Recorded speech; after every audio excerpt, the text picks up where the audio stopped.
കേസാണെങ്കിൽ അതിൻ്റെ മെറിറ്റ്, ഒരു വ്യക്തിയാണെങ്കിൽ അതിൻ്റെ മെറിറ്റ്, ഒരു പ്രശ്നത്തിലെ നിലപാടാണെങ്കിൽ അതിൻ്റെ മെറിറ്റ്. പയ്യന്നൂർ വിഷയത്തിൻ്റെ മെറിറ്റിനെ മറികടന്ന് പ്രതികളുടെ ഭാഗത്താണ് CPM നിലപാട് സ്വീകരിച്ചത്. ശബരിമല സ്വർണ്ണക്കൊള്ളയിലും അത് തന്നെയാണ് അവർ നിലപാട് സ്വീകരിച്ചത്. ശബരിമല സ്വർണ്ണക്കൊള്ളയിൽ കോടതികൾ, സുപ്രീം കോടതി വരെ ജാമ്യം നിഷേധിച്ച് ജയിലിൽ അയച്ച പ്രതികൾക്ക് പാർട്ടി എല്ലാ സംരക്ഷണ കവചവും ഒരുക്കുകയായിരുന്നു. പത്മകുമാറും വാസുവും ജയിലിൽ കിടന്നപ്പോൾ ഏതാണ് കേസിൻ്റെ ഗൗരവം എന്താണ്?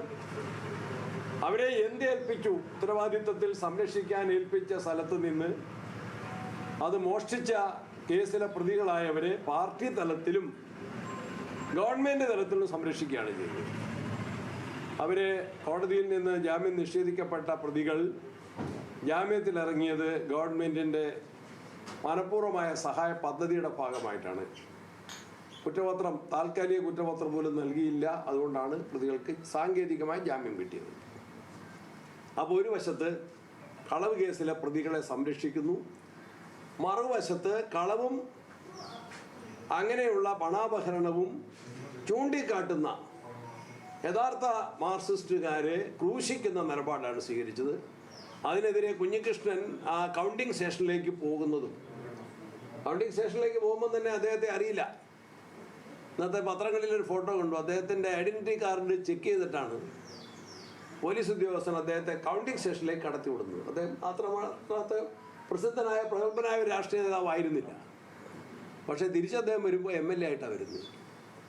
അതിന് ഞാൻ പയ്യന്നൂരിലെ വോട്ടർമാർക്ക് അദ്ദേഹം നന്ദി പറഞ്ഞിട്ടുണ്ടെങ്കിൽ പോലും ഞാൻ കേരള പ്രദേശ് കോൺഗ്രസ് കമ്മിറ്റിക്ക് വേണ്ടി പയ്യന്നൂരിലെയും തളിപ്പറമ്പിലെയും വോട്ടർമാർക്ക്, എന്നെ വിജയിപ്പിച്ച പേരാവൂരിലെ വോട്ടർമാർക്ക് നന്ദി പറയുന്നതിനേക്കാൾ മുൻകൂട്ടി തന്നെ പയ്യന്നൂരിലെയും തളിപ്പറമ്പിലെയും വോട്ടർമാർ, കണ്ണൂർ ജില്ലയിൽ CPMൻ്റെ അക്രമ ഏകാധിപത്യ അഹങ്കാര രാഷ്ട്രീയത്തിനേറ്റ വലിയ തിരിച്ചടിയാണ്.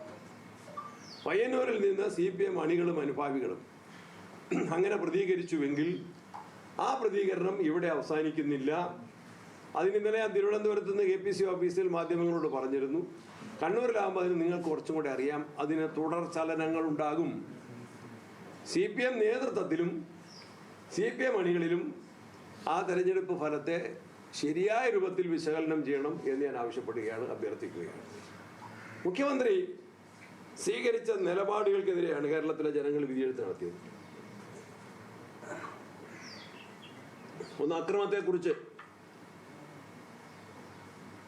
അക്രമത്തെ പ്രോത്സാഹിപ്പിക്കുക, വൺ തിങ്. ആസൂത്രിതമായിട്ട് കൊലപാതകങ്ങൾ നടത്തുക, അത് ഷുഹൈബിൻ്റെ ആണെങ്കിലും ശരത് ലാലിൻ്റെ ആണെങ്കിലും കൃപേഷിൻ്റെ ആണെങ്കിലും ആ കൊലപാതകങ്ങൾ ഒരു സംഘടനത്തിലുണ്ടായ കൊലപാതകങ്ങളല്ല. ആസൂത്രിതമായിട്ട് അവരെ കൊല്ലാൻ വേണ്ടി രാത്രിയിൽ ആയുധം നൽകി ആളുകളെ, പ്രത്യേകിച്ച് വാടക കൊലയാളികൾ എടുത്തുകൊണ്ടാണ് ഷുഹൈബിനെ കൊലപ്പെടുത്തിയത്.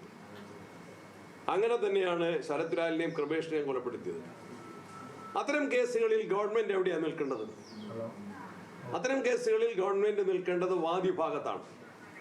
കൊല ചെയ്യപ്പെട്ടവരുടെ കുടുംബത്തിൻ്റെ ഭാഗത്താണ് ഗവൺമെൻറ് നിൽക്കേണ്ടത്. പക്ഷേ കേരളത്തിലെ ഗവൺമെൻറ്, പിണറായി ഗവൺമെൻറ്, ഒന്നും രണ്ടും പിണറായി ഗവൺമെൻറ്റുകൾ പ്രതികളുടെ ഭാഗത്താണ് നിലപാട് സ്വീകരിച്ചത്. പബ്ലിക് മണി, ജനങ്ങളുടെ നികുതി പണം ഇത്തരത്തിലെ പ്രതികളെ സംരക്ഷിക്കുന്നതിന് വേണ്ടിയാണ്. അതുകൊണ്ടാണ് ആ കേസുകൾ CBI അന്വേഷിക്കണമെന്നാവശ്യപ്പെട്ട് കുടുംബക്കാരെ ഹൈക്കോടതിയിലും സുപ്രീം കോടതിയിലും പോയപ്പോൾ സർക്കാർ സത്യത്തിൽ നിലപാട് സ്വീകരിക്കേണ്ടതാണ്.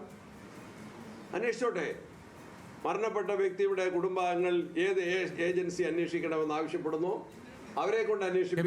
പ്രസിഡന്റ് സണ്ണി ജോസഫ് എന്തായാലും കണ്ണൂരിലാണ് ഏറ്റവും വലിയ വിജയം ഉണ്ടായി എന്നത് പറയുകയാണ്. അത്